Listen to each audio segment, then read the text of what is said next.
आणि आज काल तो निर्णय लागला. कुठेतरी सेटलमेंट आणि ॲफिडेव्हिटच्या मार्फत तो विषय संपूर्ण झाला.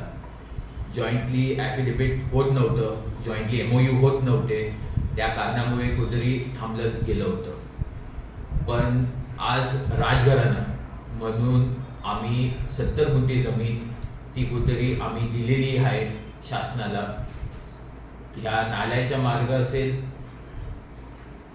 तर तसंच आपल्याकडे त्याच्यापैकी 50 गुंठे राहिलेले आहेत ते सोडून.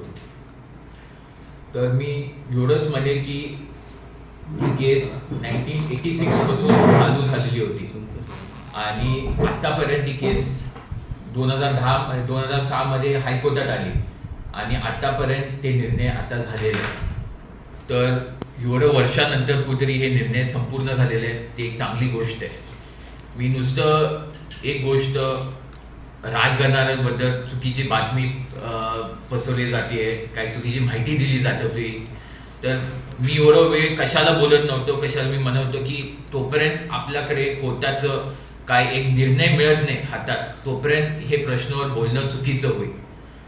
आणि आम्ही इलेक्शनच्या काळामध्ये पण एक वचन दिलं होतं की हे प्रश्न आपण कुठेतरी मिटवणार आहे, कुठेतरी आपण मार्ग सोडवणार आहे.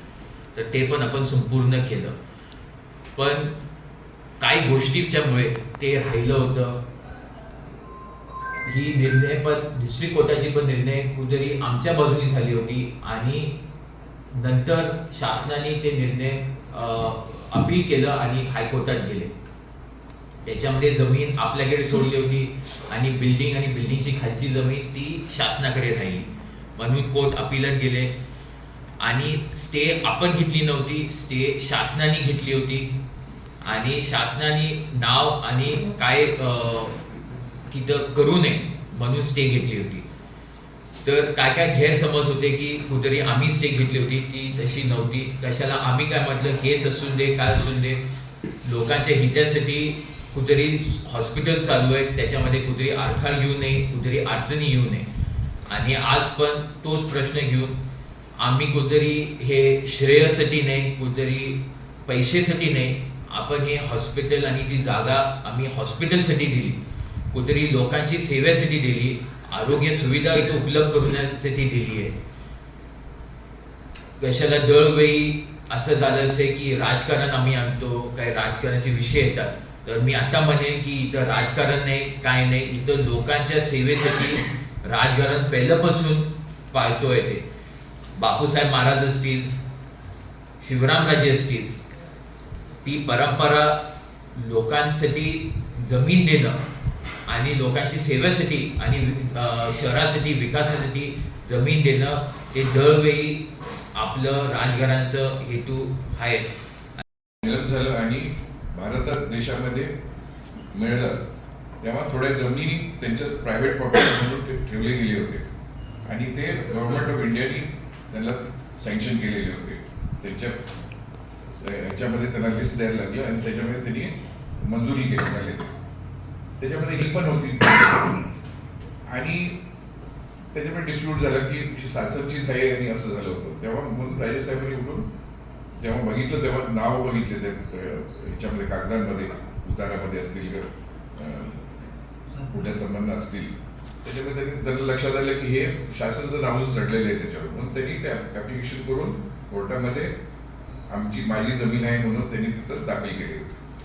चालली बरेच वर्ष, म्हणजे डिस्ट्रिक्ट कोर्टमध्ये बरेच वर्ष चालली आणि तिथं निर्णय पण आला की जसं त्यांनी पण बायस निर्णय दिला असेल का माहीत नाही, पण त्यांनी असा निर्णय दिला की बरं बिल्डिंग आहे, ते गव्हर्नमेंटची बिल्डिंग आहे, त्याच्या खाली जमीन त्यांच्याकडे असून देत, म्हणजे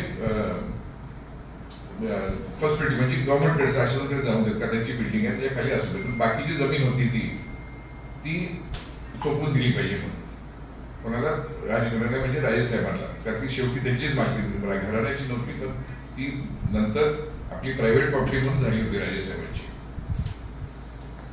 त्यानिमित्ताने केस झालं डिस्ट्रिक्ट कोर्टमध्ये होऊन डिस्ट्रिक्ट कोर्टने तसा निर्णय दिला आणि शासनाने अपील केलं पुढं हायकोर्टमध्ये.